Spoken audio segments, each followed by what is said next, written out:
All right, hello. Welcome to everyone watching on the replay and soon to be joining us on the chat. Some big news happened. Big news happened as Porto have a new manager. Out goes Martin Anselmi. In comes Francesco Frioli, and I think income for the most part people are pretty positive on this appointment. And joining me to discuss this. I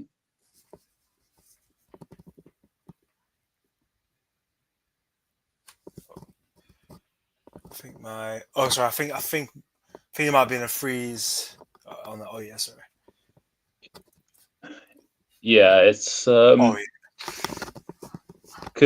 contentious, contentious circumstances. But yeah, welcome back, George, and we we'll probably spend most of this talking about uh, Francesco, but first, let's speak about 10 to 15 minutes on Martin Anselmi. Certainly not a successful appointment, and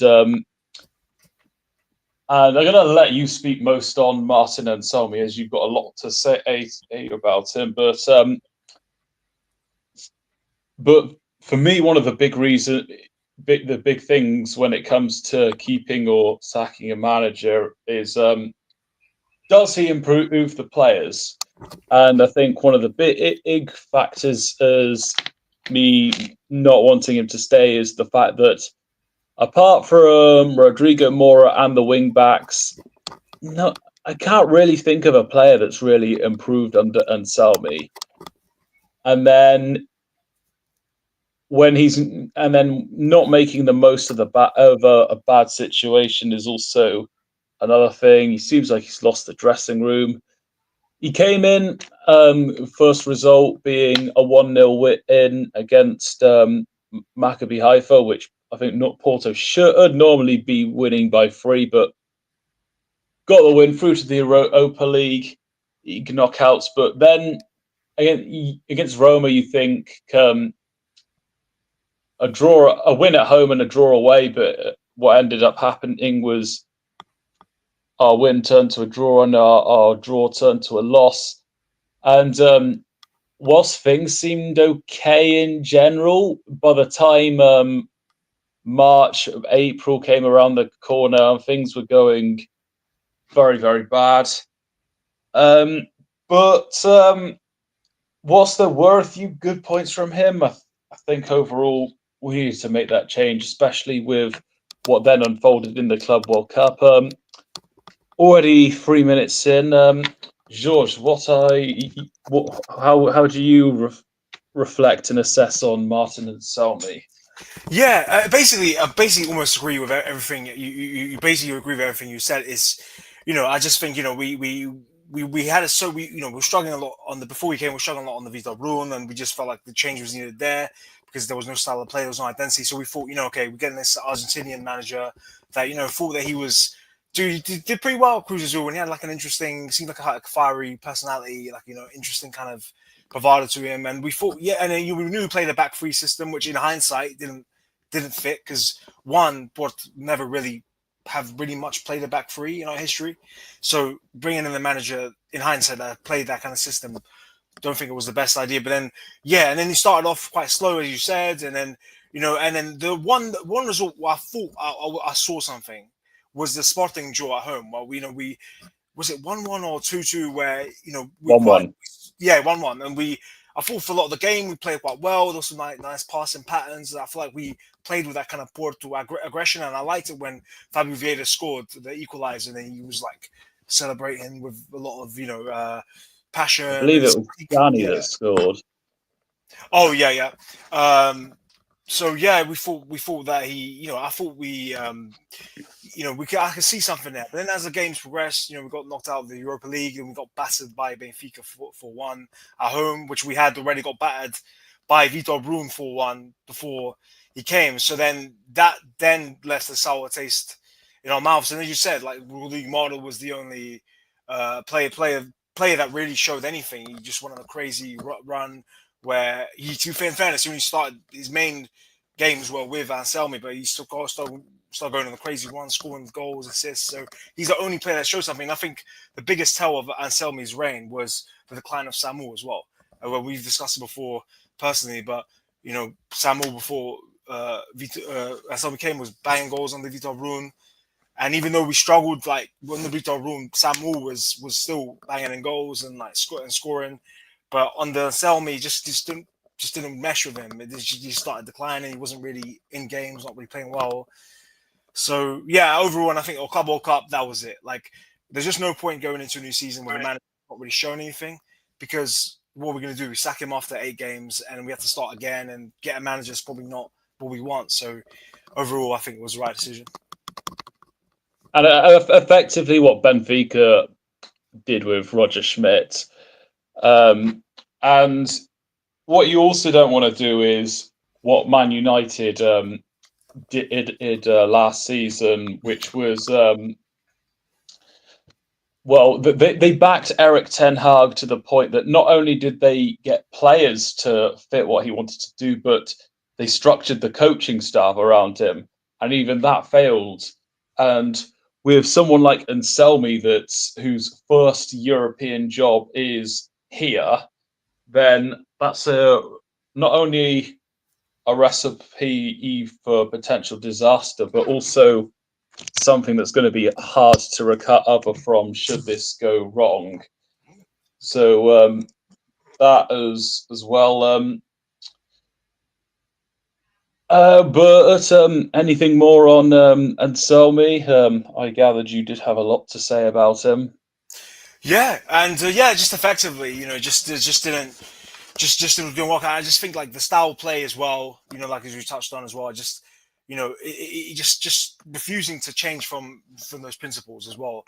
Just there were so many games where we could tell, okay, this back three is not working. In fact, he was going with Stacu at times as a centre back, and having, as we mentioned, Zé Pedro and Stacu, and I think it was Perez together as centre back, and it just didn't work. Like we just don't, our players don't fit a back three, and he just seemed like he never really understood that, and he just didn't think he really understood the club either.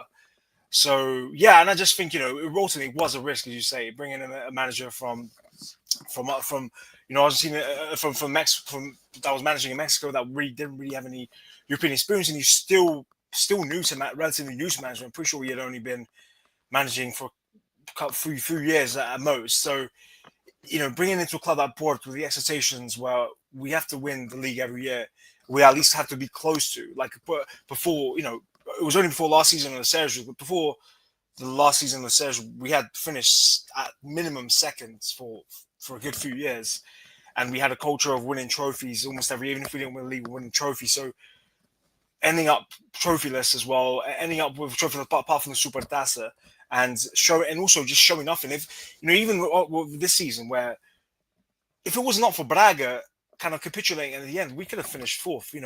We were in danger of finishing fourth behind Braga, and that's not, that's criminal in itself. That's sackable offense. Porto should never be finishing behind Braga. So I just it'll be interesting to see what happens with Anselmi. Is he going to go back to if he's going to go back to Mexico, or if he's going to go back home to Argentina and manage there? I can't see him getting another job in Europe for the time. I just think it ended so badly, and I just knew as well. I just had a feeling as well before the Club World Cup that he wasn't the guy, and I just kind of felt that I personally wouldn't have minded if he had been sacked before the Club World Cup, but because I just knew he just didn't show enough as well. Like I was saying, like I only really saw something at Sporting game. Apart from that, I just felt, as you were saying before, like you have to show something as a manager. Like you can't just rely on just this blind faith. You've got to show a reason as to why you can continue. And I just think he's 39 as well. He's a young coach going to Porto.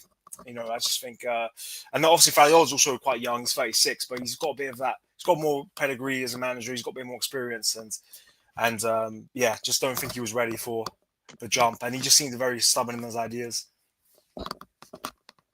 Indeed.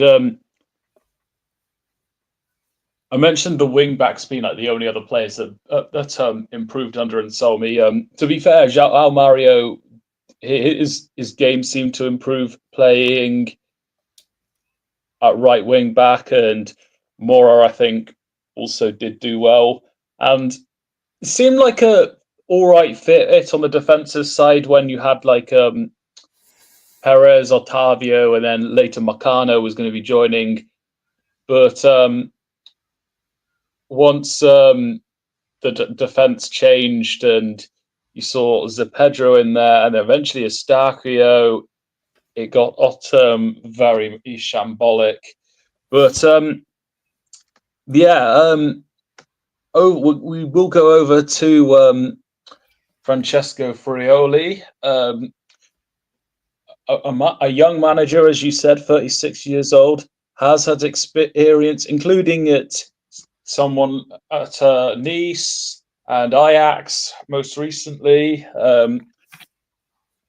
I think this is a manager that Andre Villas-Boas can see himself in. And Frioli has talked about the pretty much instant connection they had. So it looks like there's already more chemistry there between them than there was with Villas-Boas and Anselmi. And then as well, there was another point that slipped my mind, but basically, but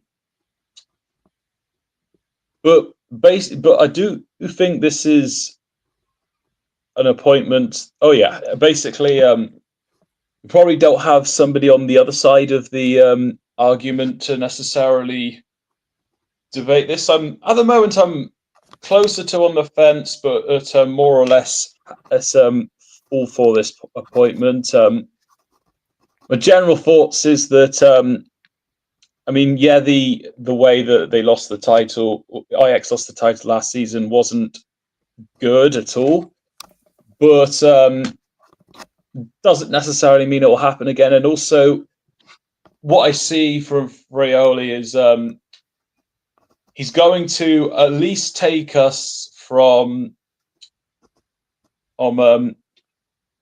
Champions League or thereabouts.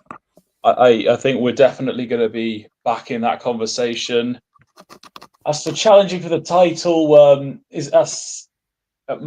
I don't know whether that'll be a bridge too far. Certainly a harder one, but he's definitely going to take us into the right direction, and he's definitely got more experience and qualities that Porto are looking for than Anselmi did.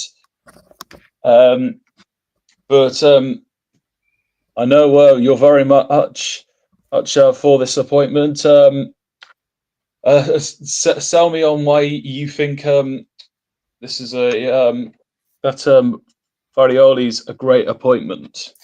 Yeah, I'm all for this, to be honest. And to be fair, maybe it's also my line of thinking where it's just like can't get any worse than what we saw under Anselmi. So anyone at this point, but looking into him, I find him quite an interesting character. It just seemed, the impact that because he's only still relatively new to management. I'm pretty sure that his first he had been with Roberto De Zerbi, so he's learned from a very, very acclaimed manager. So he was at Sassuolo with him. So he's had that experience learning from a top manager. And then he went to Turkey. Pretty sure, correct me if I'm wrong, it might have been Antalya Nespor, someone like that, where he managed them for like maybe a year or so, and then he went to Nice and he did staff great there. One thing I like about Nice is that he started off like a house on fire at Nice, where he had them basically being top of the league for a good couple months, and he started off really well, and then I think they finished in the Europa League spot.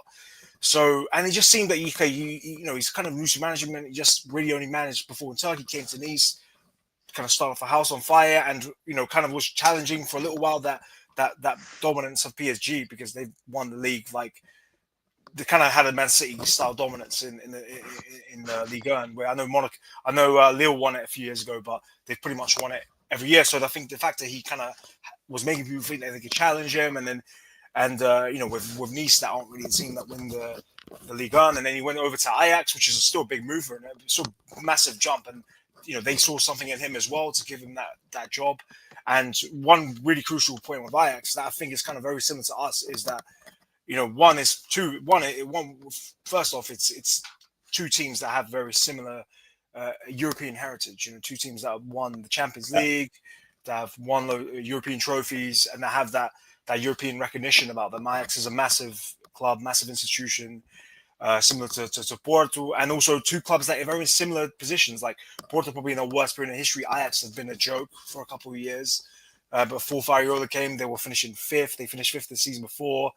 You know, Feyenoord winning the league, PSV winning the league, and they had a big period of dominance with Ten Hag. And the fact that he then turned them over to basically being front runners to win a league, he had, you know, I know you can say that he bottled the league, but I guess I had a conversation with a friend who was like, you know, for him to bottle a league, you had to have put them there in the first place. And I think that's a big achievement in the fact that he took a team that was in the dumps, you know, a team that had a big expectation of winning the league, then got them to the point where they pretty much had it in their hand and he just lost it. But I really think, yeah, and also one, I mentioned to you before, but one thing I like about him as well is that when he bottled the League of Ajax, he then had that kind of pride about himself and that self-recognition to be like, he himself asked Ajax to rescind his contract. And that to me shows that he's got a lot of pride, because he said, you know, his reasoning was, you know, it's, you know, he felt embarrassed that he bought that lead and he felt like it was time for a change. So I personally, shows that he has pride and he has a winning mentality. And yeah, feeling really positive about Farioli. I think he'll transform this team for the better. And I think taking us in the right direction's the key here, because the fact that Ajax, either he took Ajax in Champions League places, even a position to compete for the title. That's what Porto's next steps need to be. Yeah,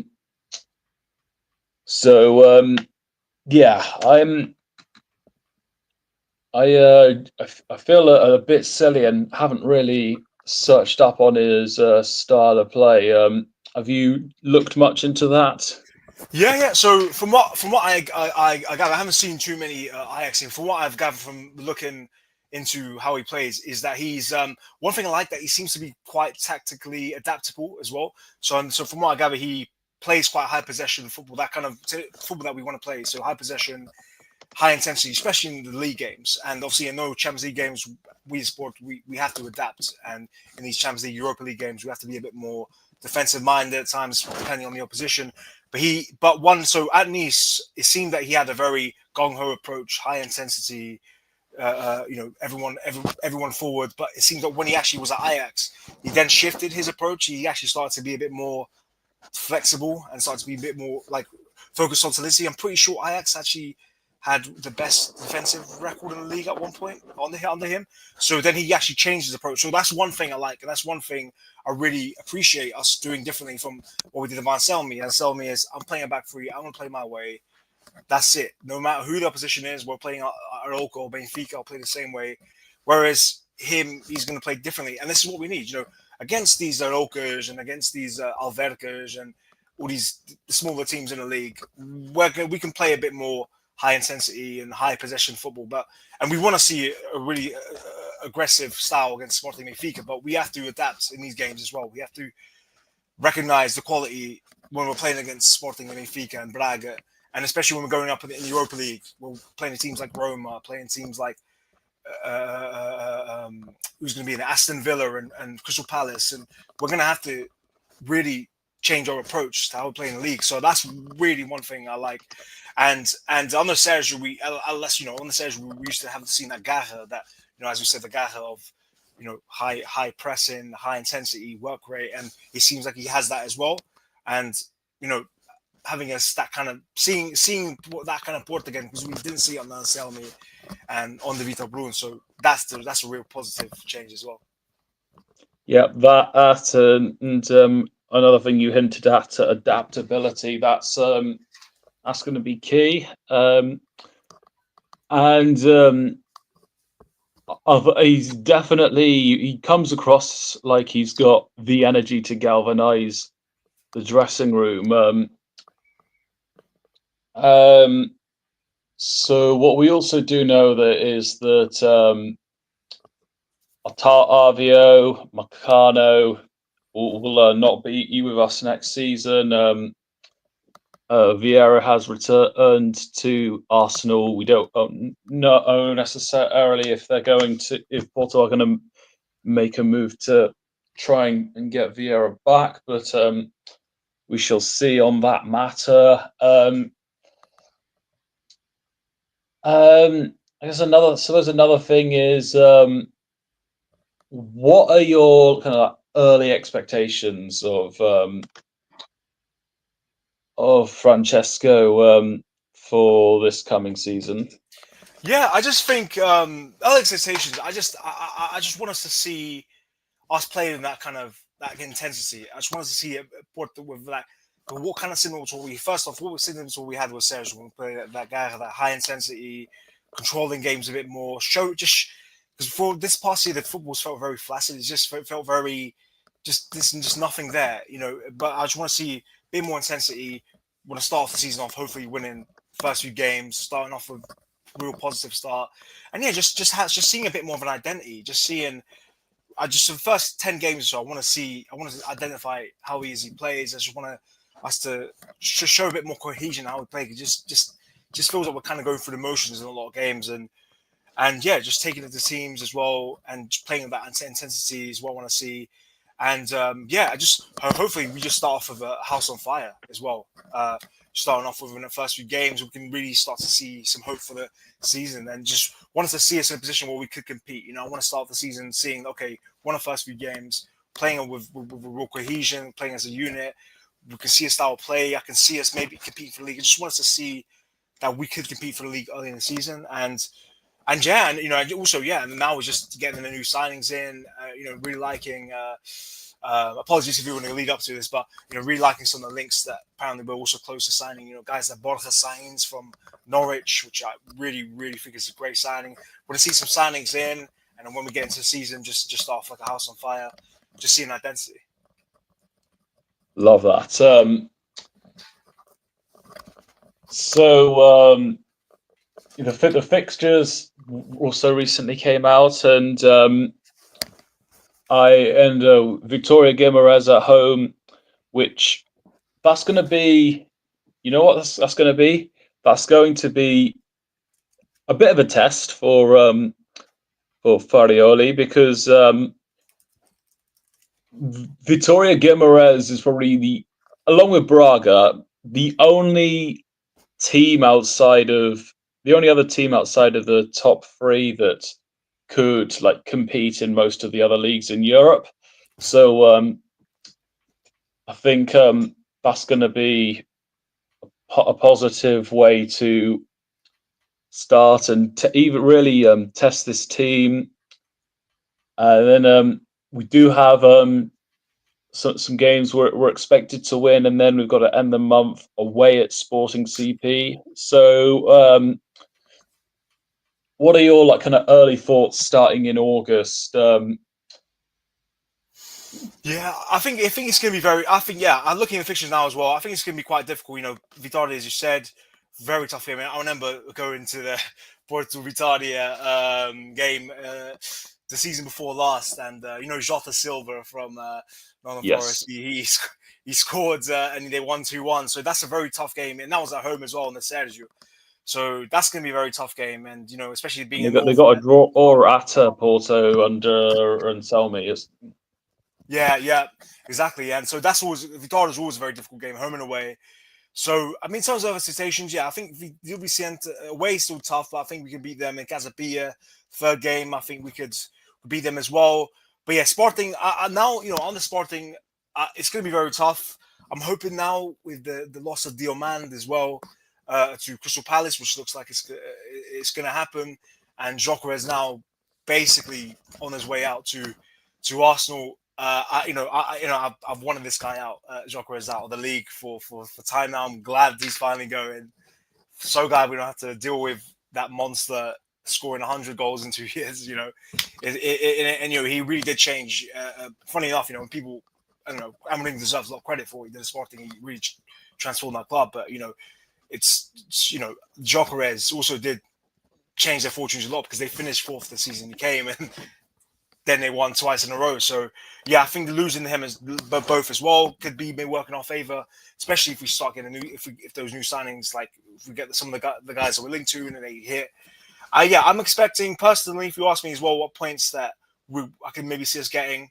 I can see us getting 10 points from the first 4 games in August. I think we could still beat Vidali. It's going to be tough, but hoping that if Farioli can really get things into gear and we have a good preseason as well, and really you can really start connecting with those players early on.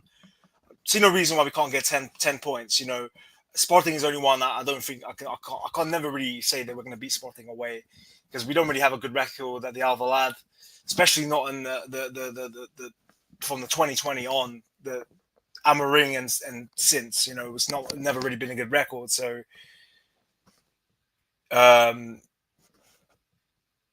so yeah, so it's gonna be very difficult, and but yeah, I can see us getting 10 points,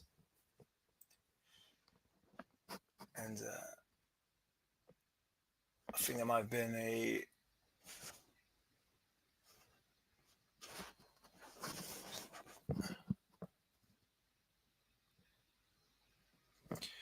Yeah, I think might have been some kind of freeze or something. With apologies.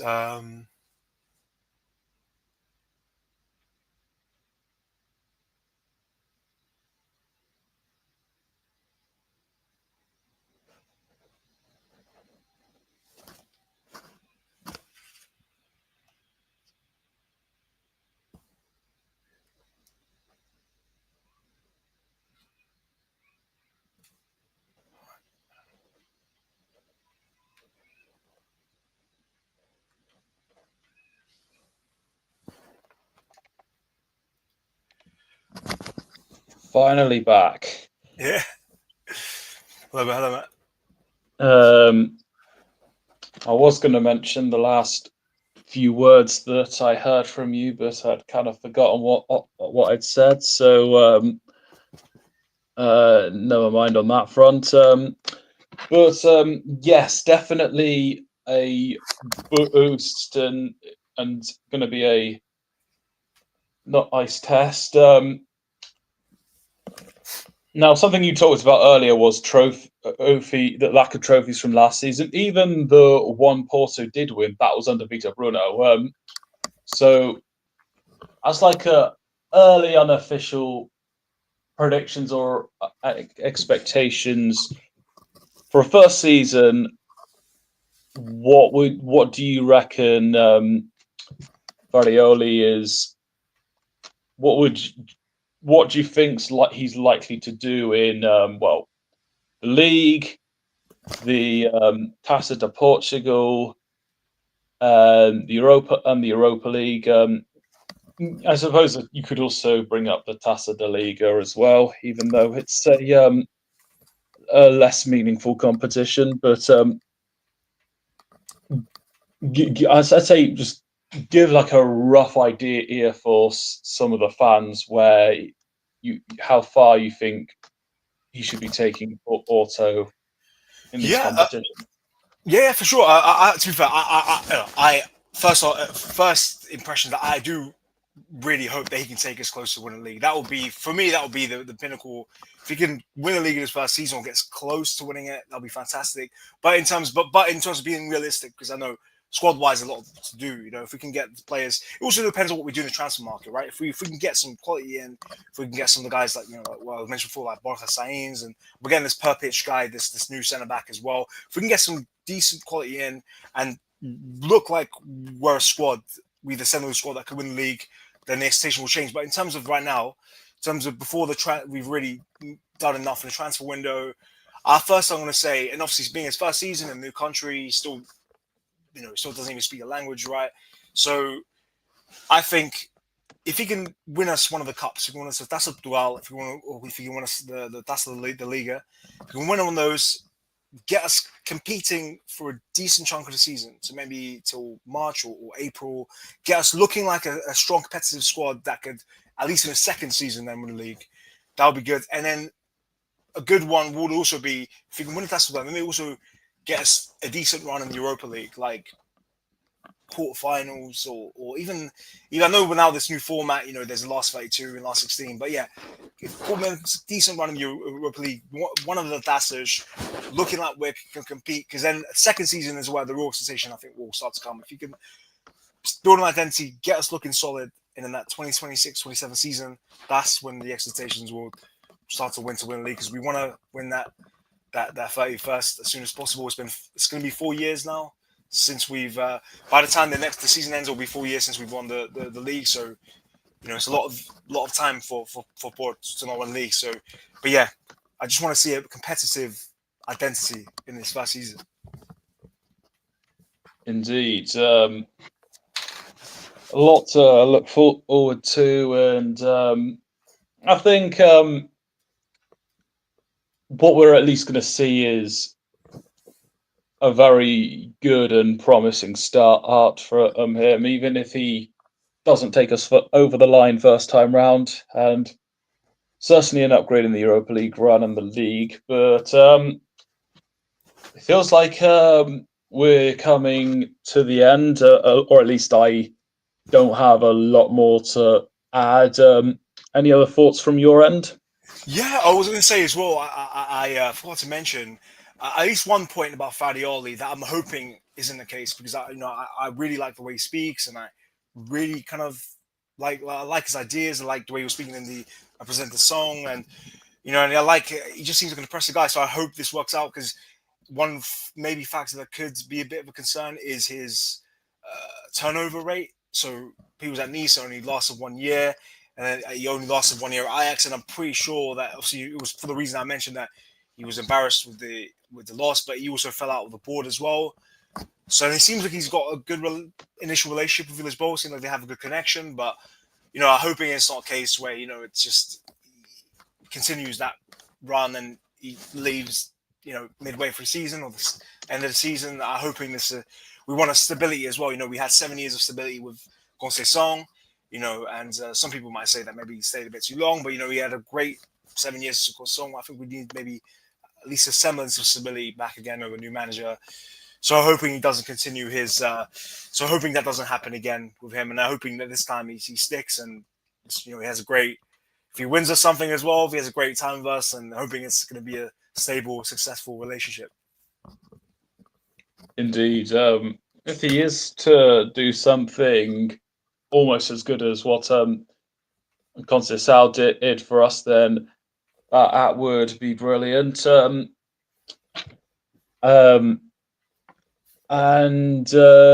Yeah, he seems like he's got a good style of play, and can be defensively adaptable when we do play in the big games.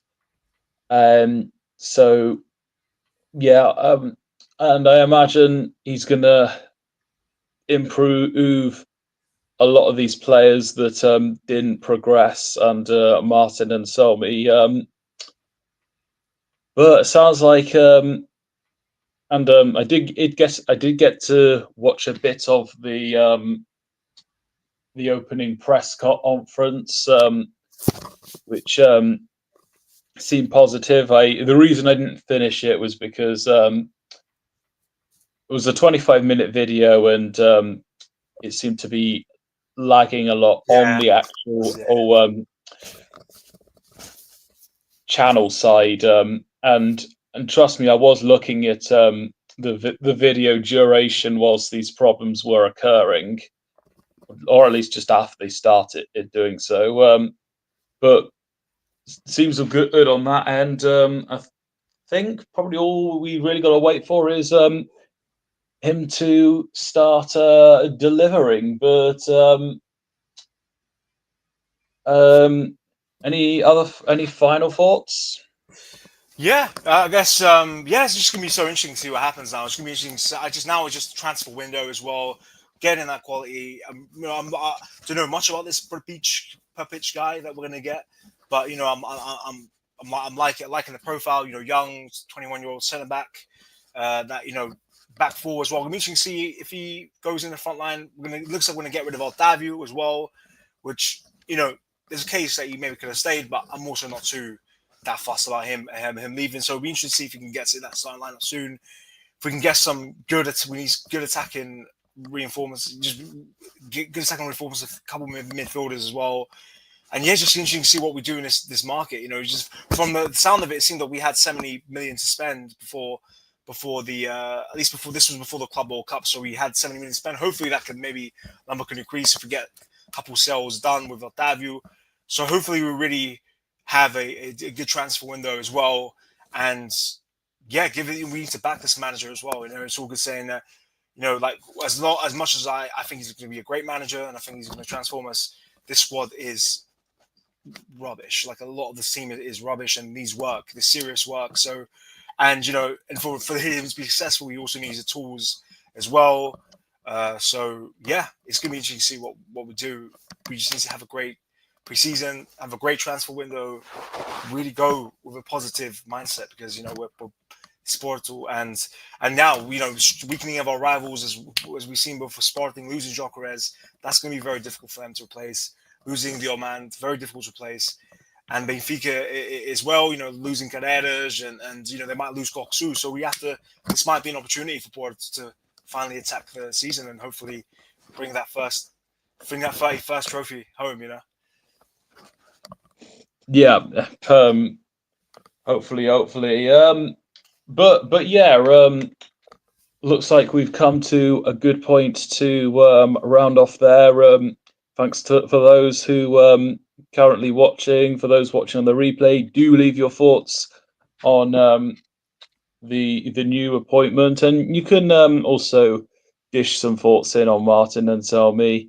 But yeah, I'm looking forward to seeing what he does, and yeah.